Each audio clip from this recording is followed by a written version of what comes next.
Hello guys, എന്തൊക്കെയുണ്ട് വിശേഷം? എല്ലാവർക്കും സുഖമാണെന്ന് കരുതുന്നു. അപ്പോൾ ഞാൻ ഇപ്പോൾ ഒരു പുതിയൊരു വീഡിയോ ആയിട്ട് വന്നിരിക്കുകയാണ്. അപ്പോൾ ഈ വീഡിയോ ചെയ്യാനുണ്ടായ കാരണം അല്ലെങ്കിൽ ഇതിൻ്റെ ഉദ്ദേശം എന്ന് വെച്ചാൽ നമുക്ക് കുറച്ച് കാലങ്ങളായിട്ട് ഏകദേശം ഒരു 1-2 മാസമായി എന്ന് പറയാം പല ആളുകൾ നമ്മളെ കോൺടാക്ട് ചെയ്തുകൊണ്ട് ചോദിക്കുന്നുണ്ട്. അവർക്ക് പല ഏജന്റുമാർ മുഖേന നോർവേയിലോട്ട് ഷിപ്പ് യാർഡ് അല്ലെങ്കിൽ ഓയിൽ ആൻഡ് ഗ്യാസ് ഇൻഡസ്ട്രി ഈ ഫീൽഡിലോട്ട് പല രീതിയിലുള്ള വേക്കൻസി ഉണ്ട്. അതിന് പ്രോസസ്സിങ് സ്റ്റാർട്ട് ചെയ്യാൻ വേണ്ടിയിട്ട് ഏജന്റുമാർ നാട്ടിലൊക്കെ ഉള്ള അല്ലെങ്കിൽ വിദേശമൊക്കെയുള്ള പല ഏജന്റുമാർ അവരെ കോൺടാക്ട് ചെയ്യുന്നുണ്ട്. അപ്പോൾ അതിൻ്റെ ജെനുവിനിറ്റി അതെങ്ങനെയാണ്, അതിൻ്റെ കുറച്ച് കാര്യങ്ങൾ അതുള്ളതാണോ, പിന്നെ അത് എന്തായിരിക്കും, അതിൻ്റെ കൂടുതൽ ഡീറ്റെയിൽ അറിയാൻ വേണ്ടി പല ആളുകളും നമ്മളെ കോൺടാക്ട് ചെയ്തിട്ടുണ്ടായിരുന്നു. അപ്പോൾ അതുമായി ബന്ധപ്പെട്ട്, അതായത് നോർവേയിലോട്ടുള്ള ഷിപ്പ് യാർഡ് അല്ലെങ്കിൽ ഓയിൽ ആൻഡ് ഗ്യാസ് ഇൻഡസ്ട്രിയിലോട്ടുള്ള വേക്കൻസിയുമായിട്ട് ബന്ധപ്പെട്ടതാണ് ഇന്നത്തെ വീഡിയോ. അപ്പോൾ നമ്മളെ വീഡിയോയിലോട്ട് എല്ലാവർക്കും സ്വാഗതം. ഇപ്പം ഇതിൽ ആദ്യമേ പറയുന്ന ഒരു കാര്യം എന്താണെന്ന് വെച്ചാൽ, നിങ്ങൾ ഇതുമായി ബന്ധപ്പെട്ട് നിങ്ങൾക്ക് വല്ല ഏജന്റുമാരെ കയ്യിൽ നിന്ന് കോളോ അല്ലെങ്കിൽ ഏജന്റുമാർ നിങ്ങളെ കോൺടാക്ട് ചെയ്തിട്ട് നിങ്ങൾക്ക് ഇത് പ്രൊസീഡ് ചെയ്യാൻ താല്പര്യമുണ്ട് എന്നുണ്ടെങ്കിൽ നിങ്ങൾ തീർച്ചയായിട്ടും ഈ വീഡിയോ മുഴുവനായിട്ട് കാണുക എന്നുള്ളതാണ്. ഈ വീഡിയോ മുഴുവനായിട്ട് കണ്ടാൽ നിങ്ങൾക്ക് തന്നെ ഒരു ഐഡിയ കിട്ടും ഇതിൻ്റെ സത്യാവസ്ഥ എന്താണ്, ഇത് ജെന്യുവിനാവാൻ സാധ്യതയുണ്ടോ അല്ലെങ്കിൽ ജെന്യുവിനാണോ എങ്കിൽ അതിന് ശേഷം നിങ്ങൾക്ക് സ്വയം ഒരു തീരുമാനം എടുക്കാൻ പറ്റുമെന്നുള്ളതാണ് പറയാനുള്ളത്. അപ്പോൾ വീഡിയോ മുഴുവനായിട്ട് കാണുക. തീർച്ചയായിട്ടും നിങ്ങൾക്ക് വീഡിയോ ഇഷ്ടപ്പെട്ട വീഡിയോ ലൈക്ക് ചെയ്യുക. അതുപോലെ സബ്സ്ക്രൈബ് ചെയ്യാതെ കാണുന്ന ആളുകളാണെങ്കിൽ നമ്മുടെ ചാനൽ സബ്സ്ക്രൈബ് ചെയ്യുക. അപ്പോൾ നമുക്ക് ഡയറക്റ്റ് ആയിട്ട് ഏതെങ്കിലും കൂടുതൽ വലിപ്പിക്കുന്നില്ല, നേരെ വീഡിയോയിലോട്ട് പോകാം. ഇപ്പോൾ ഇതിൽ ആദ്യമായിട്ട് നമുക്ക് എങ്ങനെയുള്ള എൻക്വയറിയാണ് കിട്ടിക്കൊണ്ടിരിക്കുന്നതെന്ന് പറയാം. അതായത് നോർവേയിലോട്ട് shipyard and oil and gas field ഇതിലോട്ട് ഒരുപാട് വേക്കൻസി ഉണ്ട് എന്നുള്ള രീതിയിലാണ് വരുന്നത്. അതായത് ഷിപ്പ് യാർഡ് അല്ലെങ്കിൽ ഓയിൽ ആൻഡ് ഗ്യാസിൻ്റെ ഹോസ്പിറ്റൽ സെക്ഷനിലോട്ട് വേക്കൻസി ഉണ്ട്. അതായത് നഴ്സുമാർ, ഹെഡ് നേഴ്സ്, ആ രീതിയിലുള്ള കുറേ ബന്ധപ്പെട്ട്, അതായത് അവർ തന്നെ കാറ്ററിംഗ് ഫീൽഡിലോട്ട് ഷെഫ്, കുക്ക്, സെർവിറ്റോർ, പിന്നെ അതുമായി ബന്ധപ്പെട്ട്, അതായത് കാറ്ററിംഗ്, ഹോട്ടൽ ആൻഡ് കാറ്ററിംഗ് എന്നുള്ള രീതിയിലുള്ളത് ഫുഡ് ഉണ്ടാക്കുന്നത്. പിന്നെ അതുപോലെ ഇതിൻ്റെ എഞ്ചിനീയറിംഗ് കൺസ്ട്രക്ഷൻ ഫീൽഡിലോട്ട്, പിന്നെ ഇതിൽ മെഡിക്കൽ ഫീൽഡിലോ എഞ്ചിനീയറിംഗ് കൺസ്ട്രക്ഷൻ ഫീൽഡിലോട്ടുള്ള പല രീതിയിലുള്ള എഞ്ചിനീയേഴ്സിനെ റിക്രൂട്ട് ചെയ്യുന്നുണ്ട് എന്നുള്ള രീതിയിൽ. ഇപ്പോൾ മെഡിക്കലാണെങ്കിൽ നഴ്സുമാർ മാത്രമല്ല, നഴ്സുമാർ lab technician, x-ray technician, radiologist, അങ്ങനെ ഒരുപാട് പ്രൊഫഷൻ ഉണ്ടല്ലോ. അതുപോലെ പല രീതിയിലുള്ള പ്രൊഫഷൻസിലോട്ടും രീതിയിൽ അതിൽ ചെറിയ ചെറിയ അൺസ്കിൽഡ് ടൈപ്പിൽ ജോബും ഉണ്ട്. അല്ലാതെ കുറേ ഈ ടെക്നിക്കൽ അല്ലെങ്കിൽ സ്കിൽഡ് റിലേറ്റഡ് ആയിട്ടുള്ള എഞ്ചിനീയേഴ്സ്, ആ രീതിയിലുള്ള പോസ്റ്റുമാണ്. ഇങ്ങനെയുള്ള ഒരു വേക്കൻസീസിൻ്റെ ഒരു ലിസ്റ്റാണ്. അതായത് 1-2 അല്ല, ഒരുപാടുണ്ടെന്ന് വേണമെങ്കിൽ തന്നെ പറയാം. പല ആളുകളും നമ്മൾ ചോദിച്ചാൽ അവരിതിൽ ഏതെങ്കിലും ഒരു പോസ്റ്റിലോട്ടായിരിക്കും അവർക്ക് കോൾ വന്നിട്ടുണ്ടാവും, ഏതെങ്കിലും ഒരു അവരുടെ പ്രൊഫഷൻ അനുസരിച്ചുള്ളത്. അപ്പോൾ ആദ്യമേ പറയാനുള്ളത്, ഈ വേക്കൻസിയുമായി ബന്ധപ്പെട്ടതിൽ കൂടുതൽ ഡീറ്റെയിൽ നമുക്ക് ഇവിടെ ഓൺലൈനായിട്ടോ എങ്ങനെയും ചെക്ക് ചെയ്യണമെന്നുണ്ടെങ്കിൽ അതിനൊന്നും ഡീറ്റെയിൽ ഇല്ല. കാരണം ഇതിൽ ഓയിൽ ആൻഡ് ഗ്യാസ് അല്ലെങ്കിൽ ഷിപ്പ് യാർഡ് എന്ന് മാത്രമേ പറഞ്ഞിട്ടുള്ളൂ. എവിടുത്തെ ഷിപ്പ് യാർഡ്, എങ്ങനത്തെ ഏത് ഷിപ്പ് യാർഡ്, അതായത് ഇപ്പോൾ ഇവിടെ ഓസ്ലോയിലോ അല്ലെങ്കിൽ സവാങ്ങറോ ബെർഗരോ ത്രോൺഹൈമോ ഏതെങ്കിലും ഒരു സ്ഥലത്തുള്ളതോ അതിൻ്റെ ഒരു അഡ്രസ്സോ കാര്യങ്ങളോ ഒന്നുമില്ല. അല്ലെങ്കിൽ ഇനി ഓയിൽ ആൻഡ് ഗ്യാസ് ഫീൽഡ് ആണെന്നുണ്ടെങ്കിൽ അതിൻ്റെ കമ്പനീൻ്റെ ഡീറ്റെയിലോ കാര്യങ്ങളോ ഒന്നുമില്ല. അതായത് ഇപ്പോൾ ഓയിൽ ആൻഡ് ഗ്യാസിനെ പറ്റി പറയുകയാണെങ്കിൽ ഇവിടുത്തെ പല കമ്പനികൾ, ചിലത് ഗവൺമെൻറ്റിൻ്റെ അണ്ടറിലുള്ള കമ്പനികളുണ്ട്, അതുപോലെ പ്രൈവറ്റായിട്ട് ഉള്ള കമ്പനികളുണ്ട് ഓയിൽ ആൻഡ് ഗ്യാസ് ഇൻഡസ്ട്രിയിലൊക്കെ ഉള്ളത്.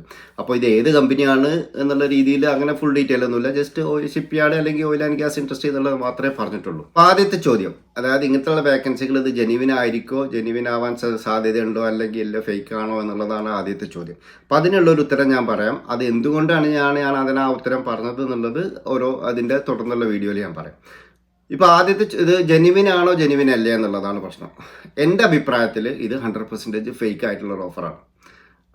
അതിലുള്ള ഓരോ കാരണങ്ങളാണ് ഞാൻ എന്തുകൊണ്ട് ഇത് ഫേക്ക് പറയുള്ളൂ എന്നുള്ളതാണ് ഞാൻ ഇനി അടുത്തത് പറയാൻ പോകുന്നത്. അപ്പോൾ അതാണ് പറയുന്നത്, വീഡിയോ നിങ്ങൾ മുഴുവനായിട്ട് കണ്ടാലേ നിങ്ങൾക്ക് ഇതിൻ്റെ ഒരു പൂർണ്ണമായിട്ടുള്ള ഒരു സ്ട്രക്ചർ അല്ലെങ്കിൽ ഒരു ഐഡിയ കിട്ടുള്ളൂ. ഇനി ഇതിൽ എന്തുകൊണ്ടാണ് ഇത് ഞാൻ ഫേക്ക് ആണെന്ന് പറയാനുള്ളതിൽ ആദ്യത്തെ കാരണം പറയാം. അതായത് നോർവേയിൽ ഒരു പൊതുവായിട്ടുള്ള കൾച്ചർ, നോർവേയിൽ മാത്രമല്ല സ്കാൻഡിനേവിയൻ കൺട്രിയിലെ പൊതുവായിട്ടുള്ള കൾച്ചർ. ഇപ്പം നമ്മൾ നോർവേനെ കുറിച്ച് മാത്രം സംസാരിക്കുകയാണെങ്കിൽ, നോർവേയിൽ ഒരു എംപ്ലോയറും അവർക്കൊരാളെ ഒരു എംപ്ലോയിനെ ഹയർ ചെയ്യാൻ വേണ്ടിയിട്ട് അവരൊരിക്കലും ഈ എംപ്ലോയിൻ്റെ കയ്യിൽ നിന്ന് ക്യാഷ് ചിലവാക്കിക്കൊണ്ട് അല്ലെങ്കിൽ അവരെ കയ്യിൽ നിന്ന് ക്യാഷ് വാങ്ങിയിട്ടുള്ള ഒരു റിക്രൂട്ട്മെൻറ്റ് ഒരിക്കലും ഇവിടുത്തെ ഒരു എംപ്ലോയറും ചെയ്യൂല എന്നുള്ളതാണ് സത്യം. അത് നമുക്ക് 100 അല്ല 200% ഉറപ്പുള്ള കാര്യമാണ്. എംപ്ലോയിൻ്റെ കയ്യിൽ നിന്ന് അവരൊരിക്കലും ഒരാളെ ഹയർ ചെയ്യാൻ വേണ്ടിയിട്ട് അല്ലെങ്കിൽ ജോലിക്ക് എടുക്കാൻ വേണ്ടിയിട്ട് ക്യാഷ് വാങ്ങില്ല. അപ്പോൾ ഇത് ഫ്രീ ആണോ അല്ലെങ്കിൽ ഇവരെങ്ങനെ ചെയ്യാറുള്ളത് എന്നുള്ളത്. ഇപ്പോൾ ഇവർ പൊതുവിലൊരു ഏതൊരു കമ്പനിയാണെങ്കിലും അല്ലെങ്കിൽ അവർക്കൊരു വേക്കൻ്റ് ആയിട്ടുള്ള പൊസിഷൻ ഉണ്ടെന്നുണ്ടെങ്കിൽ അവരതിൽ ഫിന്നെഡുവർട്ടോ അല്ലെങ്കിൽ ഇവിടുത്തെ വെബ്സൈറ്റ് മുഖേനയൊക്കെ അനൗൺസ് ചെയ്തിട്ട് അവർ ഡയറക്റ്റ് റിക്രൂട്ട് ചെയ്യും. അതല്ല എന്നുണ്ടെങ്കിൽ അവർ ഇതുപോലെ ഏജൻറ്റുമാർ മുഖേന റിക്രൂട്ട് ചെയ്യും.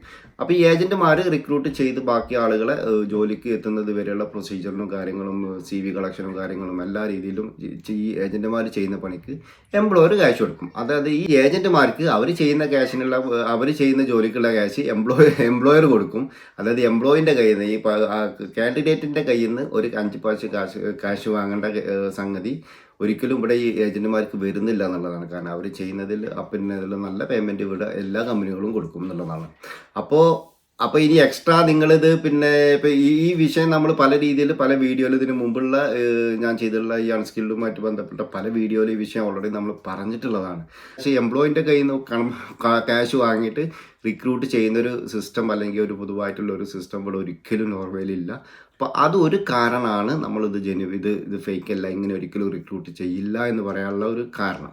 അതുപോലെ തന്നെ ഇതിൻ്റെ കൂട്ടി പറയേണ്ട ഒരു കാര്യം എന്താണെന്ന് വെച്ചാൽ ഇങ്ങനത്തെ ഈ ഓയിൽ ആൻഡ് ഗ്യാസ് അല്ലെങ്കിൽ ഷിപ്പ് യാർഡ് ഇങ്ങനത്തെ ഒരു കമ്പനി ഇത് ഉള്ള സംഗതിയാണ് എന്നുണ്ടെങ്കിൽ, ഇതൊരിക്കലും ഉള്ളതാണെന്ന് എനിക്ക് തോന്നുന്നില്ല. അതുള്ളതാണ് എന്നുണ്ടെങ്കിൽ ഇവർക്കൊക്കെ ഇവരുടേതായ രീതിയിലുള്ള പല റിക്രൂട്ട്മെൻറ്റ് കൺസൾട്ടൻറ്റുകളോ കാര്യങ്ങളോ ഉണ്ടാവും. അപ്പോൾ അവർ ത്രൂ ആയിരിക്കും ഇത് കൺസൾട്ട് ചെയ്യുക. അല്ലാതെ നമ്മളെ നാട്ടിലോ അല്ലെങ്കിൽ ഉള്ള നാട്ടിലൊക്കെ ഉള്ള ഏതെങ്കിലും ഏജൻറ്റുമാരോ അല്ലെങ്കിൽ ഗൾഫിലുള്ള ഏജൻറ്റുമാരോ അവരൊന്നും മുഖേന ഇവർ റിക്രൂട്ട്മെൻറ്റ് ചെയ്യാനുള്ള ഒരു സാധ്യതയും കാണുന്നില്ല. ഇത് ഞാൻ എൻ്റെ അഭിപ്രായം പറയണല്ല സംഗതി. ഇത് പറയണമെന്ന് വെച്ചാൽ ഇപ്പം ഞാൻ വർക്ക് ചെയ്യുന്നത് പിന്നെ ഇപ്പം എൻ്റെ വീഡിയോ കണ്ടവർക്ക് പലർക്കും അറിയാം ഞാൻ വർക്ക് ചെയ്യുന്നത് ഓയിൽ ആൻഡ് ഗ്യാസ് ഫീൽഡൊക്കെ എൻ്റെ ഫീൽഡ് ഇതുമായിട്ട് ബന്ധപ്പെട്ട ഒരു ഫീൽഡും അല്ല. അപ്പോൾ ഞാൻ ഇതിങ്ങനെ പല എൻക്വയറി വന്നപ്പോൾ ഇതുമായി ബന്ധപ്പെട്ട ഈ ഫീൽഡിൽ വർക്ക് ചെയ്യുന്ന നമ്മൾ കുറച്ച് അറിയാവുന്ന ആളുകളൊക്കെ ഫ്രണ്ട്സൊക്കെ ഉണ്ട് ഇവിടെ ഉള്ള. അപ്പോൾ അവരോടൊക്കെ ചോദിച്ചു ഇങ്ങനെ നടന്നുകൊണ്ടിരിക്കുന്നുണ്ട്, പല എൻക്വയറി കിട്ടിക്കൊണ്ടിരിക്കുന്നുണ്ട്, എന്താണ് നിങ്ങളുടെ അഭിപ്രായം എന്ന് ചോദിച്ചു. അപ്പോൾ അവർ പറഞ്ഞതാണ് ഇതൊരിക്കലും ഇത് 100% ഫേക്കാണ്, ഒരിക്കലും ഇത് ജെന്യുവൻ ആവാൻ ചാൻസ് ഇല്ല. കാരണം അവർക്കുള്ള ഒരിക്കലും ക്യാഷ് കൊടുത്തിട്ടുള്ള റിക്രൂട്ട്മെൻറ്റ് ഒന്ന് ഞാൻ ഓൾറെഡി പറഞ്ഞത്. അതുപോലെ ഈ ഇങ്ങനത്തെയുള്ള വലിയ കമ്പനികൾക്കൊക്കെ അവരുടേതായ ഒരു റിക്രൂട്ട്മെൻറ്റ് പ്രോസസ്സ് ഉണ്ട്, അല്ലെങ്കിൽ അവരുടേതായ ഒരു ചാനലുണ്ട്, അല്ലെങ്കിൽ ഒരു ഏജൻറ്റുമാർ ആ രീതിയിലൊരു ഇതുണ്ടെന്ന് പറയാം. അപ്പോൾ അത് വഴിയാണ് അവർ റിക്രൂട്ട് ചെയ്യുക. അതല്ലാതെ വേറെ രീതിയിലുള്ള അവർക്ക് പുറത്തോട്ട് ഏജൻസിമാർക്ക് കൊടുത്തിട്ടോ രീതിയിലൊന്നും റിക്രൂട്ട് ചെയ്യാനുള്ള ഒരു ചാൻസും ഇല്ല എന്നുള്ളതാണ് പറഞ്ഞത്. അതുകൊണ്ട് ഇതാണ് നമ്മളിതിൽ ഫസ്റ്റായിട്ട് പറയുന്ന ഒരു മെയിനായിട്ട് പറയേണ്ട ഒരു കാര്യം. ഇതല്ല, ഇതിൽ കുറേ വട്ടം ഈ കേസ് നമ്മൾ പല രീതിയിൽ ഞാൻ പറഞ്ഞിട്ടുള്ളതാണ്. അപ്പോൾ ആദ്യത്തെ കാരണം ഈ ക്യാഷ് വാങ്ങിയിട്ടുള്ള റിക്രൂട്ട്മെൻറ്റ് തന്നെയാണ് പ്രശ്നം. ഇനി ഇതിൽ രണ്ടാമത്തെ ഒരു കാരണത്തിലോട്ട് നടക്കാം. അതായത് എന്തുകൊണ്ടാണ് ഇതിൽ ഫേക്ക് എന്ന് ഞാൻ പറയാനുള്ള രണ്ടാമത്തെ കാരണം. അപ്പോൾ ഇതിൽ നമുക്ക് പിന്നെ ഞാൻ പറഞ്ഞല്ലോ 1-2 വേക്കൻസികളല്ല, ഒരുപാട് വേക്കൻസികളുണ്ട്. പല മെഡിക്കലായിട്ടുള്ളത്, പിന്നെ അതുപോലെ കാറ്ററിംഗ് സർവീസ് പല രീതിയിലുണ്ട്. അപ്പോൾ ഇതിൽ മെഡിക്കൽ ഫീൽഡിൽ ഇവർ പറയേണ്ടത് നഴ്സുമാർ, ഹെഡ് നേഴ്സ് കാര്യങ്ങളൊക്കെ. അതായത് നഴ്സുമാർ പിന്നെ ഈ സിക്ക് പ്ലെയർ എന്ന് ഇവിടെ പറയും. അതായത് നഴ്സുമാർക്കൊന്നും നമ്മുടെ നാട്ടിൽ നിന്ന്, അതായത് ഇന്ത്യയിൽ നിന്ന്, പ്രത്യേകിച്ച് ഔട്ട്സൈഡ് യു നിന്ന് ഇങ്ങോട്ട് റിക്രൂട്ട് ചെയ്ത് വരാണെങ്കിൽ ജോലി കിട്ടി വരിക എന്നുള്ളത് എളുപ്പമല്ല, ഒരിക്കലും എളുപ്പമല്ല. എന്ന് വെച്ചാൽ ഇവിടെ അതിന് വളരെ ഭയങ്കര രീതിയിലുള്ള റൂൾസ് ആൻഡ് റെഗുലേഷൻസ് ഉണ്ട്. ഒന്നാമത് നഴ്സുമാർക്കൊക്കെ ആകുമ്പോൾ ഇവിടെ ഏകദേശം ഇവിടുത്തെ ലാംഗ്വേജ് മസ്റ്റായിട്ട് അറിഞ്ഞിരിക്കണം. അതായത് B1 അല്ലെങ്കിൽ B1 അല്ല B2 ലെവലിൽ നല്ല രീതിയിൽ അതിൻ്റെ ലാംഗ്വേജിൻ്റെ ടെസ്റ്റ് എല്ലാ രീതിയിലുള്ള, അതായത് സ്പീക്ക് ചെയ്യാനും എഴുതാനും വായിക്കാനും എല്ലാ രീതിയിലുള്ളത് B2 ലെവലിൽ പാസ്സാകണം. അതുമാത്രമല്ല നമ്മുടെ നാട്ടിലെ ക്വാളിഫിക്കേഷൻ, അതായത് ഇപ്പോൾ എല്ലാ എനിക്ക് തോന്നുന്നത് ഇപ്പോൾ നഴ്സുമാരെ മാത്രം കാര്യം എടുക്കുകയാണെങ്കിൽ ഈ BSc നേഴ്സ്, അതായത് 4 വർഷത്തെ BSc നേഴ്സ് പഠിച്ച ആളുകൾക്ക് അവർ നാട്ടിൽ ഈ BSc നേഴ്സിങ്ങിനെ പഠിച്ചത് അത് ഇവിടെ നോക്കൂട്ട് എന്ന് പറയും. നോക്കൂട്ട് എന്നുള്ളതിൽ നമ്മളതേപോലെ സർട്ടിഫിക്കറ്റ് അപ്രൂവ് ചെയ്യണം, കുഷനിയ എന്ന് പറയും. അതായത് നമ്മളിവിടെ സർട്ടിഫിക്കറ്റൊക്കെ അയച്ചു കൊടുത്തത് അവർ അപ്രൂവ് ചെയ്യണം. അപ്രൂവ് ചെയ്തത് മാത്രം പോരാ, ഈ അപ്രൂവ് ചെയ്തതിന് ശേഷം ഇവിടുത്തെ ഹെൽത്ത് ഡയറക്ടറേറ്റ്, അതായത് നമ്മളെ നാട്ടിലേക്കുള്ള ഹെൽത്ത് ഡിപ്പാർട്ട്മെൻറ്റ് എന്ന് പറയില്ലേ, അതുമായി ബന്ധപ്പെട്ട ഹെൽത്ത് ഡയറക്ടറേറ്റിൽ ഇവർ നമ്മളിവിടുത്തെ പിന്നെ നമ്മളിവിടെ രജിസ്റ്റർ ചെയ്യണം. ഈ രജിസ്റ്റർ ചെയ്തിട്ട് നമുക്കിവിടെ അപ്രൂവ് ആയിട്ടുള്ള ഒരു നേഴ്സായിട്ട് രജിസ്റ്റർ ചെയ്യണമെന്നുണ്ടെങ്കിൽ ഈ ലാംഗ്വേജ് വേണം. അതുപോലെ ഇവിടെ അതിന് പറയുന്ന വേറെ കുറച്ച് മാനദണ്ഡങ്ങളൊക്കെ ഉണ്ട്. ഇവിടുത്തെ ഒരു സ്പെഷ്യൽ കോഴ്സും കാര്യങ്ങളൊക്കെ ചെയ്താൽ മാത്രമേ, അതുപോലെ അത് ക്യാഷ് ചിലവാക്കി നമ്മളിവിടെ വന്ന് ചെയ്യേണ്ട കുറേ സംഗതികളാണ്. അപ്പോൾ അങ്ങനെയൊക്കെ അതുപോലെ ഒരുപാട് റിക്വയർമെൻ്റ് ഉണ്ട്. ഇതൊക്കെ ഉണ്ടെങ്കിൽ നമുക്ക് ഇവിടെ ഒരു ഹോസ്പിറ്റലിൽ അല്ലെങ്കിൽ ഈ ഹെൽത്ത് അല്ലെങ്കിൽ ഇതുമായി ബന്ധപ്പെട്ടൊരു ഇതിൽ നമുക്ക് നേഴ്സായിട്ട് അല്ലെങ്കിൽ ഡോക്ടർമാരായിട്ട് അല്ലെങ്കിൽ ആ രീതിയിലൊക്കെ മെഡിക്കൽ ഫീൽഡിൽ വർക്ക് ചെയ്യാൻ പറ്റുള്ളൂ. അപ്പോൾ അതുപോലെ തന്നെയാണ് ഈ എക്സ്റേ ടെക്നീഷ്യൻ അല്ലെങ്കിൽ പിന്നെ റേഡിയോളജിസ്റ്റ് ആ രീതിയിലൊക്കെ പറയുന്നത്. അതായത് ഇതൊക്കെ നാട്ടിൽ നിന്ന് പുറത്തുനിന്ന് നമ്മളെ യുവിൻ്റെ പുറത്തുനിന്ന് നമ്മൾ പഠിച്ച് വരികയാണെന്നുണ്ടെങ്കിൽ നമ്മുടെ സർട്ടിഫിക്കറ്റൊക്കെ ഒന്നാമത് നമ്മളെ സർട്ടിഫിക്കറ്റും ക്വാളിഫിക്കേഷനൊക്കെ നമ്മൾ ഇവിടെ അപ്രൂവ് ചെയ്യണം. അതുപോലെ നമുക്ക് ഇതിൻ്റെ ലാംഗ്വേജ് നമുക്ക് ഏകദേശം B1 B2 ലെവലിൽ ലാംഗ്വേജ് വേണ്ട, അതിൻ്റെ സർട്ടിഫിക്കറ്റ് വേണം. ഇങ്ങനെയൊക്കെ ഈ സംഗതികളൊക്കെ ഉണ്ടെങ്കിൽ മാത്രമേ നമുക്ക് നഴ്സുമാർക്ക് ഇങ്ങോട്ട്, അതായത് നഴ്സ് അല്ലെങ്കിൽ മെഡിക്കൽ ഫീൽഡിലേക്കുള്ള കുറേ പ്രൊഫഷൻസിന് നമുക്ക് ഇങ്ങോട്ട് വരാൻ പറ്റുള്ളൂ. അപ്പോൾ ഇത് നിങ്ങൾക്ക് എവിടെയാണ് ചെക്ക് ചെയ്യാൻ പറ്റുക എന്നുള്ളത് ഞാൻ ഈ വീഡിയോൻ്റെ ഇതിൽ കൊടുക്കുന്നുണ്ട്. നിങ്ങൾക്ക് ഏതൊക്കെ പ്രൊഫഷനെ നിങ്ങൾക്ക് നാട്ടിൽ നിന്ന് പിന്നെ മെഡിക്കൽ അല്ല ഏതൊക്കെ പ്രൊഫഷൻ ഇങ്ങോട്ട് വേണ്ടെങ്കിൽ സ്പെഷ്യൽ റിക്വയർമെൻറ്റ് അല്ലെങ്കിൽ സ്പെഷ്യൽ അപ്രൂവൽ ലാംഗ്വേജ് ഇവിടുത്തെ അതായത് ഡിപ്പാർട്ട്മെൻറ്റിൻ്റെ സ്പെഷ്യൽ അപ്രൂവൽ വേണ്ടത് ഞാനിതിൻ്റെ ഈ വീഡിയോൻ്റെ ഇതിൽ ലിങ്ക് കൊടുക്കാം. അപ്പോൾ നിങ്ങൾക്ക് അതിൽ ചെക്ക് ചെയ്താൽ മനസ്സിലാവും. അതുപോലെ നിങ്ങൾക്ക് UDAൻ്റെ വെബ്സൈറ്റിൽ തന്നെ ചെക്ക് ലിസ്റ്റിൽ കയറി കഴിഞ്ഞാൽ തന്നെ നിങ്ങളൊരു സ്കിൽഡ് വർക്ക് അല്ലെങ്കിൽ ഏതെങ്കിലും ചെക്ക് ലിസ്റ്റിൽ കയറി കഴിഞ്ഞാൽ നിങ്ങൾക്ക് മനസ്സിലാൻ പറ്റും. അതിൽ തന്നെ ഒരു ഓപ്ഷൻ ഉണ്ട്, അതായത് ഈ പ്രൊഫഷൻ സ്പെഷ്യൽ അപ്രൂവൽ അല്ലെങ്കിൽ സ്പെഷ്യൽ ഇത് വേണ്ട പ്രൊഫഷൻ ആണോ എന്നുള്ളൊരു ചോദ്യം ഉണ്ടാവും. അപ്പോൾ അതിൻ്റെ താഴെ തന്നെ ഒരു ലിങ്ക് ഉണ്ടാവും. ആ ലിങ്ക് കയറിയാലും ഇത് സെയിം ഈ ഹെൽത്ത് ഡയറക്ടറേറ്റിൻ്റെ അല്ലെങ്കിൽ പിന്നെ ഉദ്യാന ഡയറക്ടറേറ്റിൻ്റെ ഒരു സൈറ്റിലോട്ടാണ് പോവുക.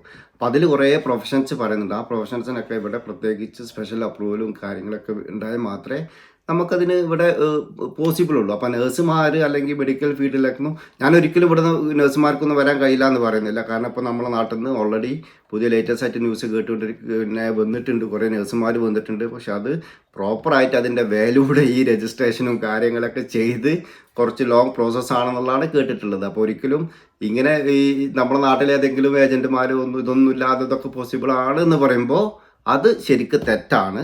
അപ്പോൾ ഇങ്ങനെയുള്ള കുറച്ച് കാര്യങ്ങൾ, അതായത് അതുപോലെ തന്നെയാണ് എഞ്ചിനീയേഴ്സിനും. ഇപ്പോൾ എഞ്ചിനീയേഴ്സിൻ്റെ കാര്യങ്ങളൊക്കെ എഞ്ചിനീയേഴ്സിൻ്റെ ഒറ്റയടിക്ക് നിങ്ങൾക്ക് പിന്നെ ലാംഗ്വേജിൻ്റെ ഇഷ്യൂസും കാര്യങ്ങളൊന്നും ഇല്ലാത്ത പ്രൊഫഷനാണെങ്കിൽ നിങ്ങൾക്ക് ഒരു കമ്പനിയിൽ നിന്ന് ഓഫർ ലെറ്റർ കിട്ടിക്കഴിഞ്ഞാൽ നിങ്ങൾക്ക് തീർച്ചയായിട്ടും പറയാൻ പറ്റും. പക്ഷേ പല എഞ്ചിനീയേഴ്സിനും അതുപോലെ അവരെ ക്വാളിഫിക്കേഷൻ അപ്രൂവ് ചെയ്യലും കാര്യങ്ങളും ഓരോ പ്രൊഫഷനെ ഡിപ്പെൻഡ് ചെയ്തിരിക്കും. അതെല്ലാം ഉണ്ടെങ്കിൽ മാത്രമേ ഈ ലാംഗ്വേജിൻ്റെ ഇഷ്യൂസും അതുപോലെ ഈ അപ്രൂവലും എല്ലാം ഉണ്ടെങ്കിൽ മാത്രമേ നമുക്ക് ഇങ്ങോട്ട് പല പ്രൊഫഷൻ ഇങ്ങോട്ട് വരാൻ കഴിയുള്ളൂ എന്നുള്ളതാണ്. അപ്പോൾ ഇതെല്ലാം ഉണ്ടെങ്കിൽ തീർച്ചയായിട്ടും വരാൻ പറ്റും. അപ്പോൾ ഞാൻ അന്വേഷിച്ച മനസ്സിലാക്കില്ല ഇങ്ങനെ ഈ ഒരു പ്രൊസീജിനെ കുറിച്ചിട്ടൊന്നും അവരാരും പറഞ്ഞു കേട്ടിട്ടില്ല. അപ്പോൾ ഇതൊക്കെ ഒരു ഫേക്ക് ആവാനുള്ള ചാൻസിലോട്ടാണ് ഇത് മുന്നോട്ട് പോകുന്നത്. അതുകൊണ്ടാണ് ഇത് രണ്ടാമത്തെ കാര്യത്തിൽ ഇതാണ് നമ്മൾ രണ്ടാമത്തെ കാര്യം ഇത് എന്തുകൊണ്ട് ഫേക്ക് ആണെന്ന് പറയുന്നത്.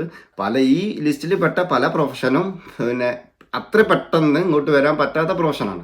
അപ്പോൾ ഇതൊക്കെ അവർ 1-2 മാസം കൊണ്ടെല്ലാം ശരിയാക്കി തരാമെന്ന് പറയുമ്പോൾ, അല്ലെങ്കിൽ 5-6 മാസം കൊണ്ട് ഇതൊക്കെ വിസ കിട്ടിയിട്ട് നിങ്ങൾ ക്യാഷ് തന്നാൽ മതി എന്നൊക്കെ പറയുമ്പോൾ അപ്പോൾ അതിലൊരു ഫേക്ക് ഉണ്ട്.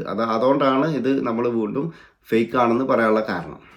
ഇനി ഇതിൽ ഞാൻ പല ആളുകളോടും ഇപ്പോൾ എൻക്വയറി ചെയ്ത പല ആളുകളോടും കുറച്ച് കാര്യങ്ങളൊക്കെ ചോദിച്ചപ്പോൾ അവർ പറഞ്ഞത് എന്താ വെച്ചാൽ ഇതിന് ഇൻ്റർവ്യൂ ചെയ്തിട്ടാണ് ഇൻ്റർവ്യൂവിൽ പാസ്സായാലാണ് ക്യാഷ് തരേണ്ടത്, ആ രീതിയിലൊക്കെ പറഞ്ഞിട്ടുണ്ട്. അപ്പോൾ അങ്ങനെയുള്ളതാണെങ്കിൽ എനിക്ക് ചെയ്യാനുള്ള ഒരു സജഷൻ എന്താണെന്ന് വെച്ചാൽ, ഇൻ കേസ് കാരണം ഇത് ഞാനിവിടെ എത്ര ഇത് ഫേക്കാണ് നിങ്ങൾ ക്യാഷ് മുടക്കണ്ടെന്ന് പറഞ്ഞാലും ഇതൊന്നും കേൾക്കാതെ എങ്ങനെയായാലും എല്ലാവരും ഇതിന് രജിസ്റ്റർ ചെയ്യുന്നുള്ളത് കാര്യം എനിക്ക് 100% ഷുവറാണ്. കാരണം എല്ലാവർക്കും ഒരു ട്രൈ ചെയ്ത് നോക്കാം എന്നുള്ളൊരു മെൻറ്റാലിറ്റി ഉണ്ട്, എല്ലാവർക്കും ഉണ്ടാവും.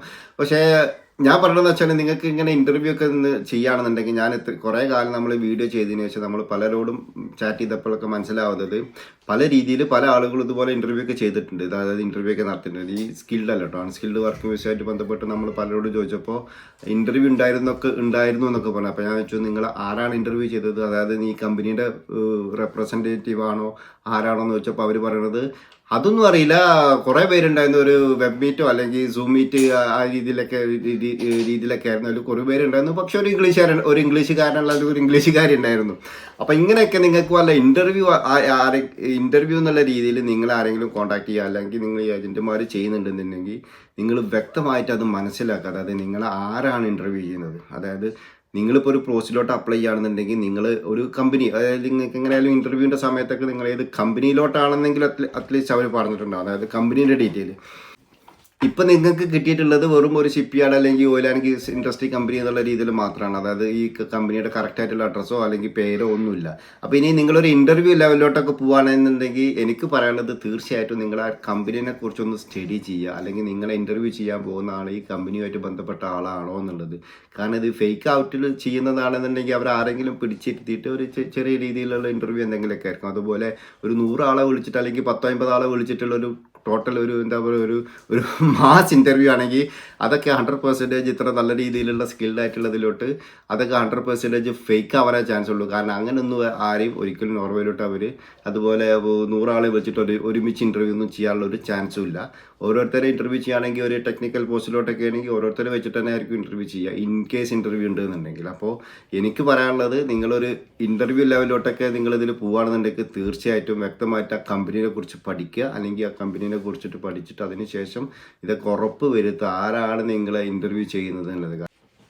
ഇപ്പം ഇതിൽ ഇത്രയും പറഞ്ഞതിൽ ഇത്ര സാരമുള്ളൂ. ഇത് ഫേക്ക് ആണോ ജെനുവിൻ ആണോ എന്നുള്ളത് ഞാൻ പറഞ്ഞു, എൻ്റെ അഭിപ്രായത്തിൽ ഫേക്ക് ആണ്. അത് എന്തുകൊണ്ടുള്ള കാരണം, ഒന്നാമത് റിക്രൂട്ട് ചെയ്യുന്ന രീതി, ക്യാഷ് വാങ്ങിയിട്ട് റിക്രൂട്ട് ചെയ്യുന്ന രീതി, അതുപോലെ നോർവേയിലെ കമ്പനി പ്രത്യേകിച്ച് ഓയിൽ ആൻഡ് ഗ്യാസ് കമ്പനികളൊക്കെ പ്രത്യേകിച്ച് പിന്നെ അവരുടേതായ റിക്രൂട്ട്മെൻ്റ് ആയിട്ടുള്ള ഒരു പ്രൊസീജറും അവർക്ക് പ്രൊസീജറല്ല കമ്പനികളും കാര്യങ്ങൾ തന്നെ അവർക്കുണ്ട്. അപ്പോൾ അവർ ആ മോഡിലൂടെ മാത്രമേ അവർ റിക്രൂട്ട് ചെയ്യാൻ ചാൻസ് ഉള്ളൂ.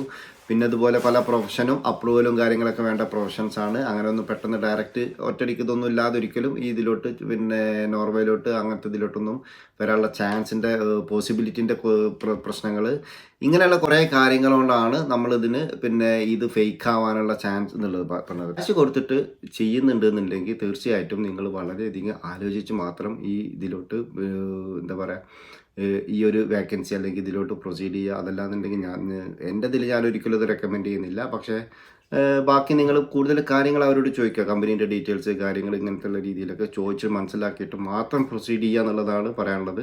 അപ്പോൾ ഇനി കൂടുതൽ വല്ല സംശയങ്ങളും നിങ്ങൾക്ക് ഉണ്ടെന്നുണ്ടെങ്കിൽ വീഡിയോയിൽ കമൻറ്റ് ചെയ്താൽ മതി. നമുക്കറിയാവുന്ന കാര്യങ്ങളാണെങ്കിൽ തീർച്ചയായിട്ടും നമ്മൾ അതിന് റിപ്ലൈ തരുന്നതായിരിക്കും. അപ്പോൾ ഓക്കെ, ഇത്രയേ ഉള്ളൂ video. Thank you for watching. By.